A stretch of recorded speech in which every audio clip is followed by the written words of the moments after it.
साथियों, जब हम बढ़ती हुई इकोनॉमी के आंकड़े की बात करते हैं तो कुछ लोग सोचते हैं इससे हमारे जीवन पर क्या प्रभाव पड़ेगा। सच्चाई ये है कि जब इकोनॉमी बढ़ती है तो जीवन के हर स्तर पर उसका सकारात्मक प्रभाव पड़ता है। इस सदी के पहले दशक में भारत $1 ट्रिलियन की इकोनॉमी बना। मैं 21st सेंचुरी का फर्स्ट 10 ईयर की बात कर रहा हूं। तब इकोनॉमी की साइज छोटी थी, इसलिए तब भारत का खेती का बजट कुछ हजार करोड़ रुपए था। भारत का इंफ्रास्ट्रक्चर बजट 1 लाख करोड़ रुपए से भी कम था। और उस समय देश की क्या स्थिति थी? उस समय ज्यादातर गांव सड़कों से वंचित थे,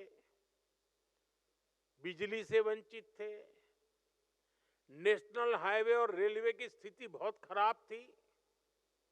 बिजली, पानी जैसी बुनियादी सुविधाओं से भारत का बहुत बड़ा हिस्सा वंचित था। साथियों, इसके कुछ समय बाद भारत $2 ट्रिलियन की इकोनॉमी बना। तब भारत का इंफ्रास्ट्रक्चर बजट 2 लाख करोड़ रुपए से भी कम था। लेकिन रोड, रेल, एयरपोर्ट, नहरें, गरीबों के घर, स्कूल, अस्पताल, ये सब पहले के मुकाबले कुछ ज्यादा होने लगे। फिर इसके बाद भारत तेजी से $3 ट्रिलियन का इकोनॉमी बना।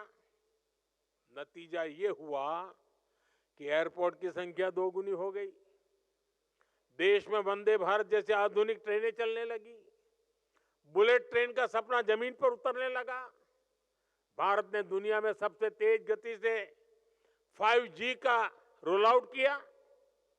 देश की हजारों ग्राम पंचायतों तक ब्रॉडबैंड इंटरनेट पहुंचने लगा। 3 लाख से अधिक गांवों तक सड़कें पहुंच गई। नौजवानों को 23 लाख करोड़ रुपए का बिना गारंटी वाला मुद्रा लोन दिया। मुफ्त इलाज देने की दुनिया की सबसे बड़ी योजना आयुष्मान भारत शुरू की गई। किसानों के बैंक खाते में हर वर्ष हजारों करोड़ रुपए सीधे जमा करने की योजना शुरू हुई।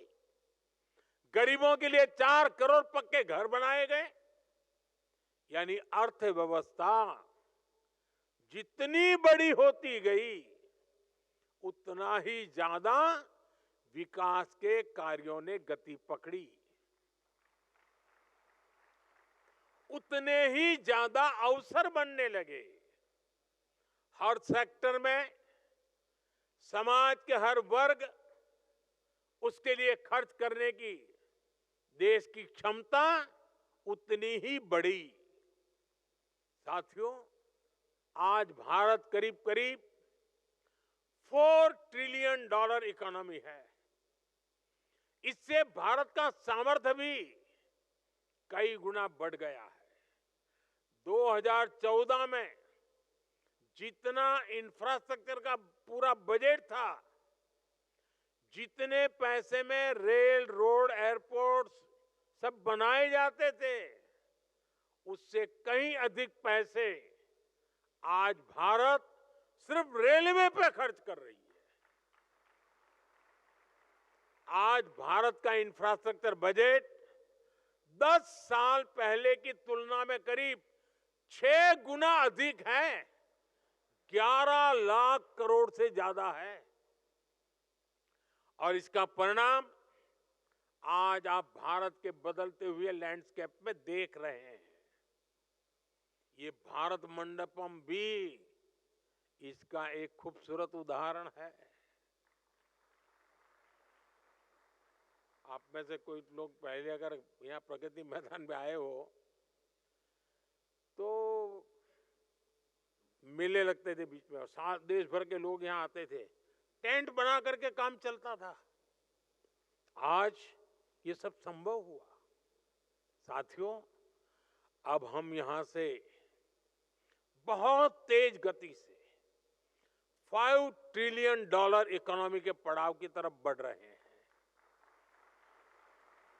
आप सोचिए, जब हम 5 ट्रिलियन तक पहुंचेंगे तो विकास की स्केल कितनी बड़ी होगी, सुविधाओं का विस्तार कितना ज्यादा होगा।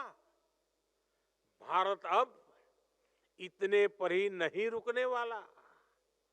अगले दशक की समाप्ति होते होते भारत $10 ट्रिलियन के पड़ाव को भी पार कर जाएगा। आप कल्पना कीजिए, इससे बढ़ती हुई इकोनॉमी में जब आपका कैरियर आगे बढ़ेगा तो कितने सारे अवसर आपके लिए होंगे।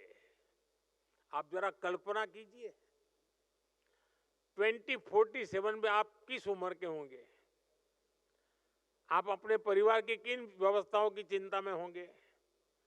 आप कल्पना कीजिए 2047 में जब आप 40-50 के आसपास होंगे, जीवन के एक महत्वपूर्ण पड़ाव पर होंगे और देश विकसित हुआ होगा, तो उसके सबसे ज्यादा फायदा किसको मिलेगा?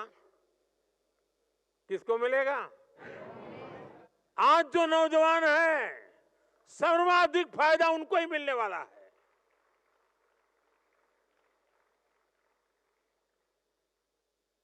और इसलिए मैं आज आपको पूरे विश्वास से कह रहा हूं, आपकी पीढ़ी न सिर्फ देश के इतिहास का सबसे बड़ा परिवर्तन करेगी, बल्कि उस परिवर्तन की सबसे बड़ी लाभार्थी भी होगी।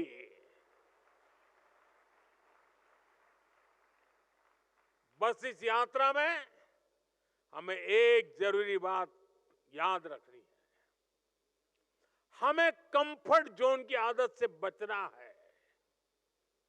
यह स्थिति बड़ी खतरनाक होती है।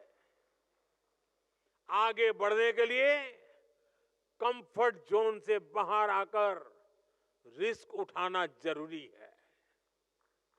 इस यंग लीडर्स डायलॉग में भी युवा अपने कंफर्ट जोन से बाहर निकले, तभी यहां पर भी पहुंचे।